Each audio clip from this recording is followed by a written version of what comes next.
Hey, hey, hey, what is up, everybody? Sorry if my audio is um, a little bad today, but I want to hop on here for a moment and just share some thoughts and give you some more insight.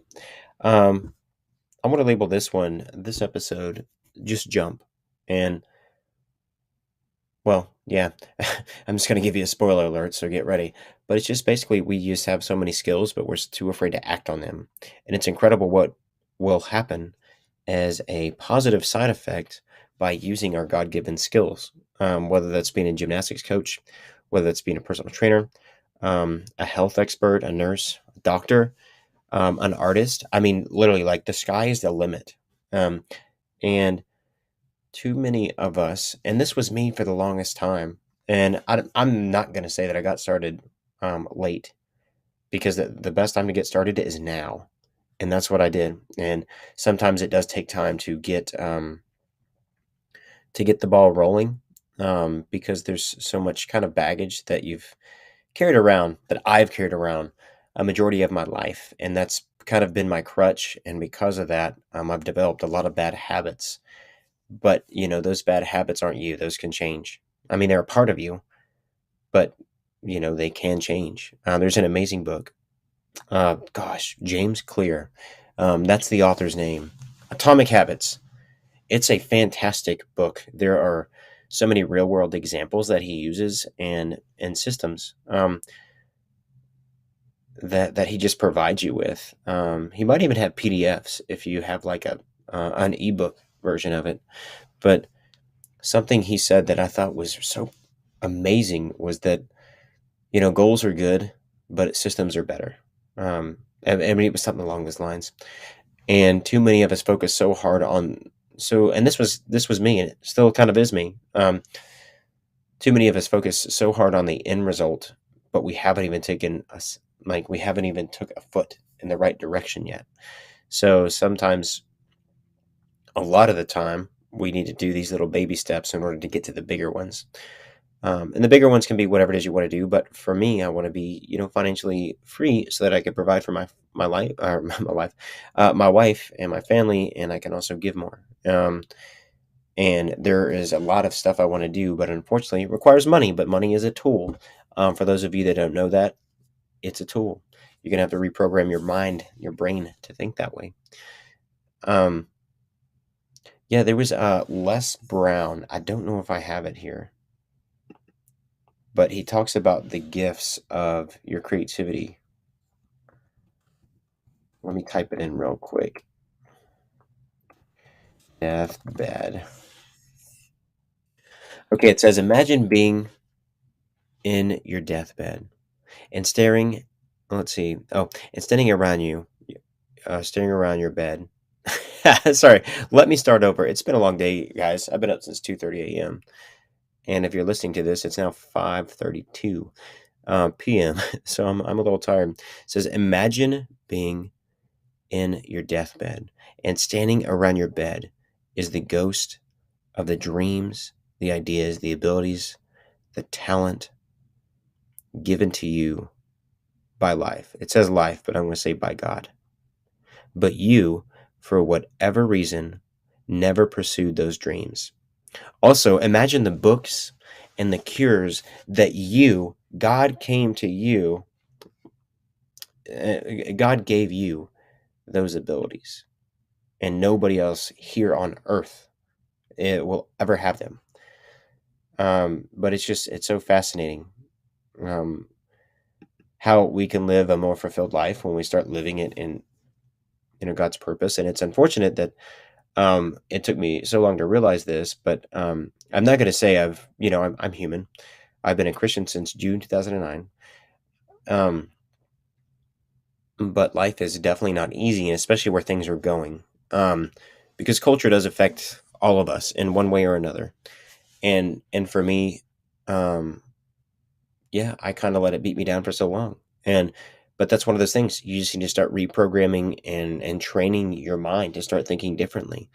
And you can do it. I mean, there are literally like people with nothing except maybe the clothes and the shoes they have. That's it.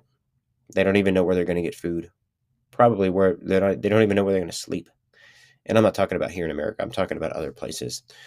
And it's it's wild how God provides for them, and they just stay loyal. Oh, excuse me. They just stay loyal and consistent when it comes to praying, and also just loving God and second loving people. It's amazing the opportunities that'll happen.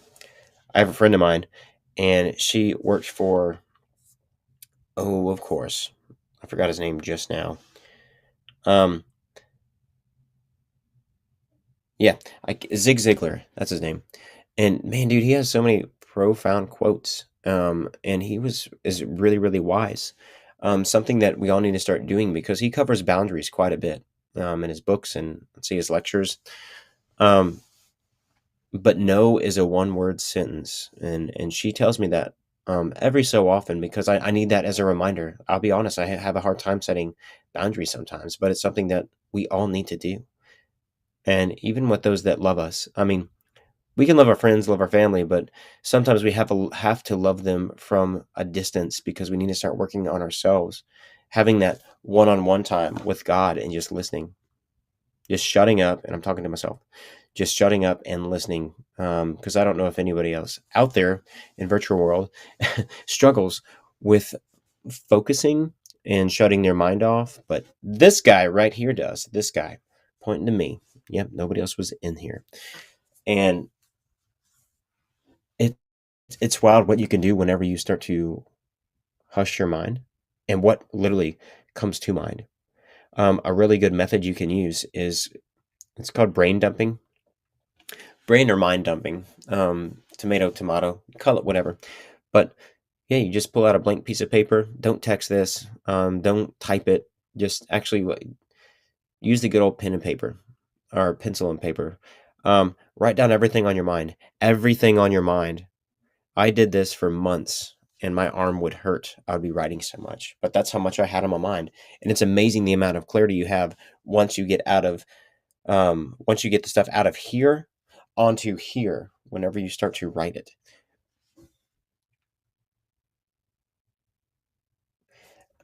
And you would be surprised if you, I think I just said that like several times in a row, but yeah, you would be astonished. There's my big word for you.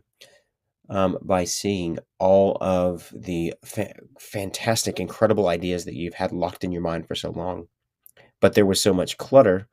And by clutter, I just mean all of these thoughts covering up that one idea that you've been looking for, let's just say years. And you didn't notice it until you decluttered your mind.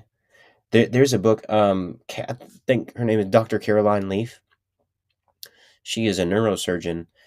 She's written many books. There's one, I think it's called Declutter Your Life, Declutter Your Mind, Your Brain. Something. It's a great book.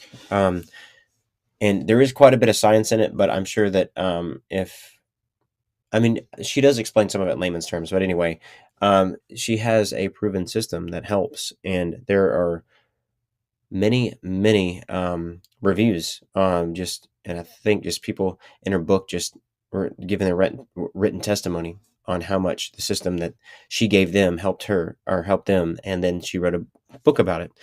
So yeah, I would check her out. She has a lot of helpful resources. And also there's a Jim Quick, Jim space Kwik. He has an incredible podcast, and he is known as the brain expert.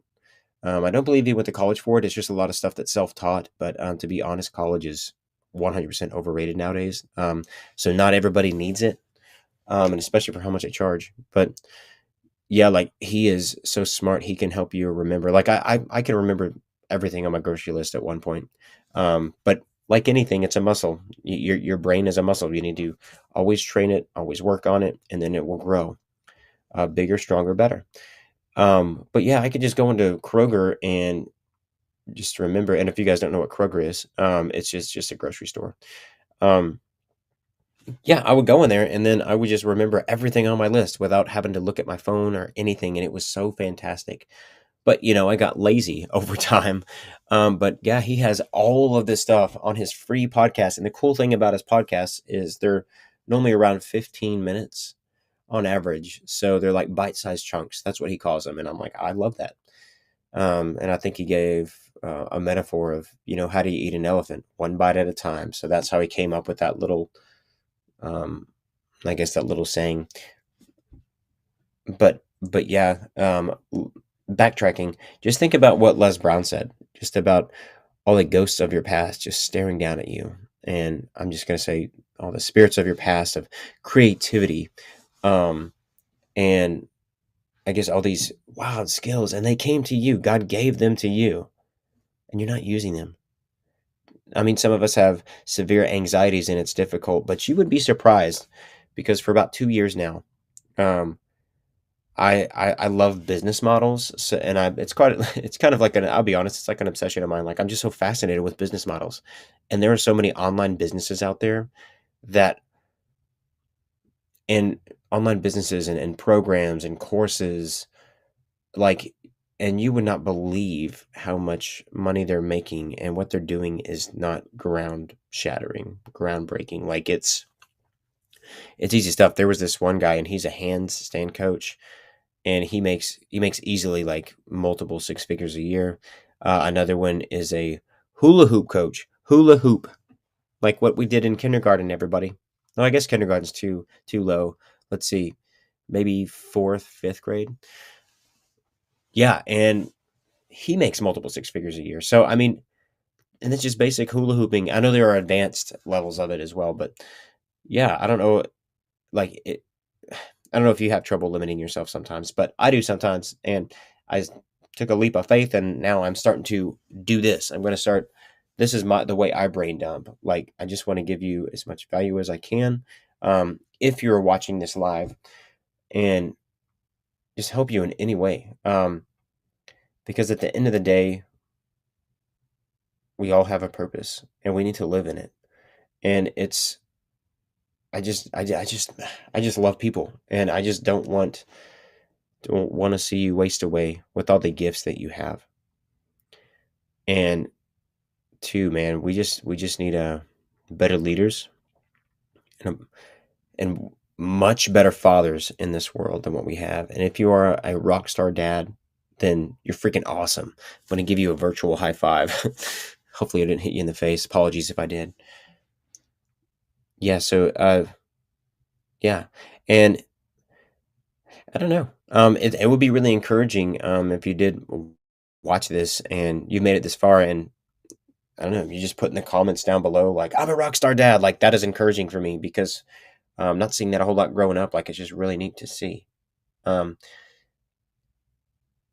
and yeah, I mean, I think there's so much power in community. Like Facebook groups aren't bad, but you need to physically meet up with your brothers, because just the social aspect of it.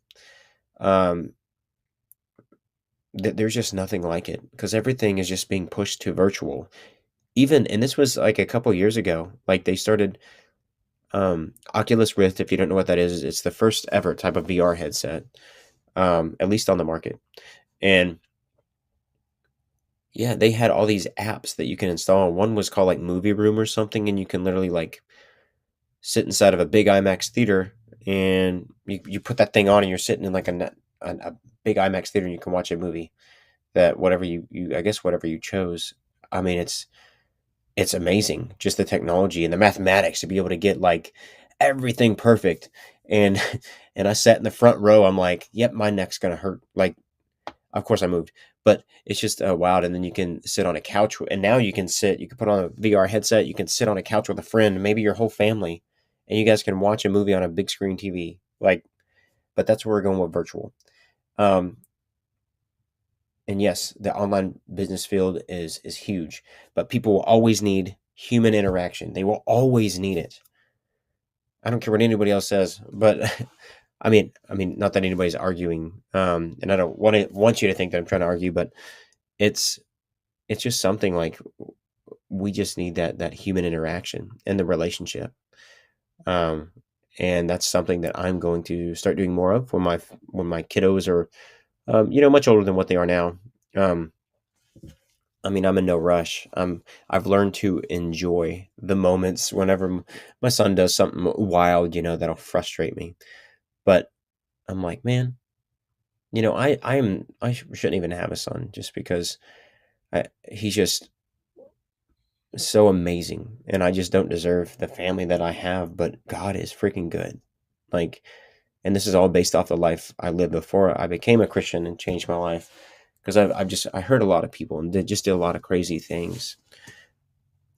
But yeah, that's the kind of amazing God we serve. But I'm gonna hop off here. If you are enjoying this, just let me know in the comments down below, and I'll just keep this going. But regardless, I need to um, clear out all the stuff in this vault of a brain of mine. And yeah, just look forward to weekly talks and chats of stuff like this. But other than that, as I always say, go out there and get it. Have a great weekend. See ya.